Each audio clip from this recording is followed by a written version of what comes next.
Et on poursuit d'ailleurs la discussion avec Annie Boilard, spécialiste en ressources humaines. Bonsoir, Annie. Bonjour, Simon. On entendait les commentaires des gens. On sent que c'est apprécié comme formule, mais on sait la difficulté pour les employeurs aussi à aller chercher de la main-d'œuvre. Ça doit faire peur à plusieurs employeurs quand même. Oui, bien, c'est un peu un couteau à deux tranchants. À la fois parce que ça peut être attractif pour trouver des talents que d'offrir la semaine de 4 jours, surtout si on paie pour 5 jours de travail.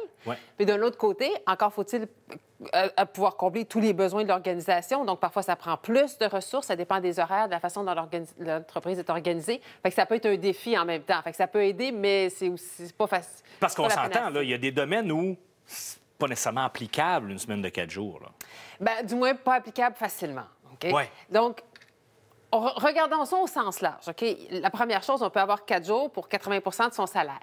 Ça, habituellement, d'abord, on connaît bien au Québec depuis longtemps. C'est généralement apprécié, puis facile d'accès. Puis souvent, les équipiers trouvent que c'est équitable. Hein? Tout le monde trouve que c'est bien. Fait que ça, c'est une chose. Mais le 4 jours semaine payé pour 5, ou encore la semaine compressée de 4 jours, de 10 heures par jour pendant 4 jours, ça, parfois, c'est plus facile, parfois, c'est plus difficile à déployer. Là.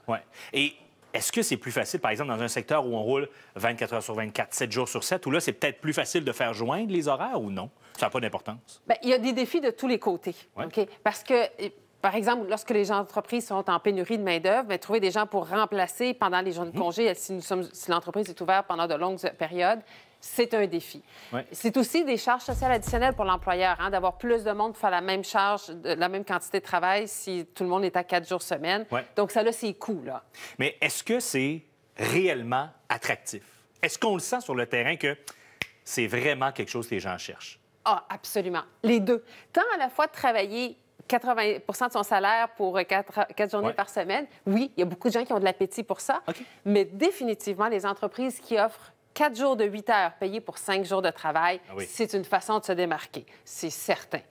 Mais est-ce que la productivité est davantage présente? Parce qu'on dit, bien, on paie 4 jours, on paie 5 jours, mais on travaille seulement 4. Est-ce que ça en vaut la peine? Est-ce qu'on a un retour sur l'investissement? Oui, parce qu'on sait que les entreprises doivent garder un équilibre entre leurs dépenses puis leurs revenus. Autrement, c'est pas ça ne fonctionnerait pas. C'est ça. Non, exact. Donc, est-ce qu'on garde la même productivité? Et ça, on est en train de découvrir là, dans la littérature, dans les recherches. On a plusieurs projets pilotes qui ont eu lieu, mais rien n'a perduré dans le temps. On n'a pas d'études sur 2-3 décennies, par exemple. Parce que on cherche comment on peut accroître notre efficacité en moins de temps. On a toujours des idées faciles. On va diminuer des réunions, on va travailler mieux, travailler plus fort. Mais allons-nous être capables de garder ça sur le long terme? Exemple, Simon, avant de partir en vacances, on connaît tous l'énergie du départ. On en passe des dossiers. On veut tout finir avant de partir. On est capable de le faire. Mais serions-nous capables de maintenir cette énergie, ce rythme sur une année, sur plusieurs années? Alors, on est à voir. Là. Et quand on regarde maintenant ces fameuses semaines compressées, donc 10 heures par jour, 4 jours par semaine, ça peut paraître très attrayant parce qu'au final, tu conserves ton 100 de salaire. Mais est-ce que ça, c'est tout aussi performant à long terme? Bon, performant, pour les entreprises, souvent, ça va bien. Il n'y a pas un souci de performance. Souvent, on va donner des petits trucs aux employés pour s'énergiser dans le cours de journée parce que c'est difficile de garder sa concentration, mais c'est un moindre mal. Pour les employés, souvent, ça paraît super intéressant, mais dans les faits, il y a 2 enjeux majeurs. D'abord, la consolidation vie personnelle, professionnelle. Parce qu'on part plus longtemps?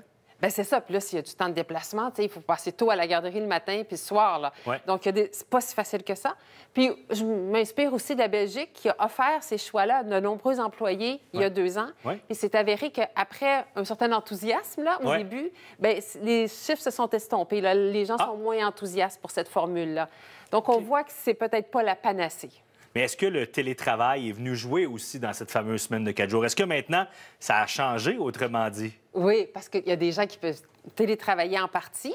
Donc, ils peuvent faire le 5 jours, mais ils n'ont pas à se déplacer pendant les 5 jours. Donc, ça rend un petit peu plus digeste, on va dire, le 5 jours semaine. Ça change le mal de place, comme on dit. Et pour ceux et celles qui nous écoutent, qui n'ont malheureusement pas droit à cette semaine de 4 jours, l'Action de grâce, dans un peu plus d'1 mois. Donc, c'est pas très loin. On aura une semaine de 4 jours qui s'en vient. Merci beaucoup, Annie. Toujours un grand plaisir.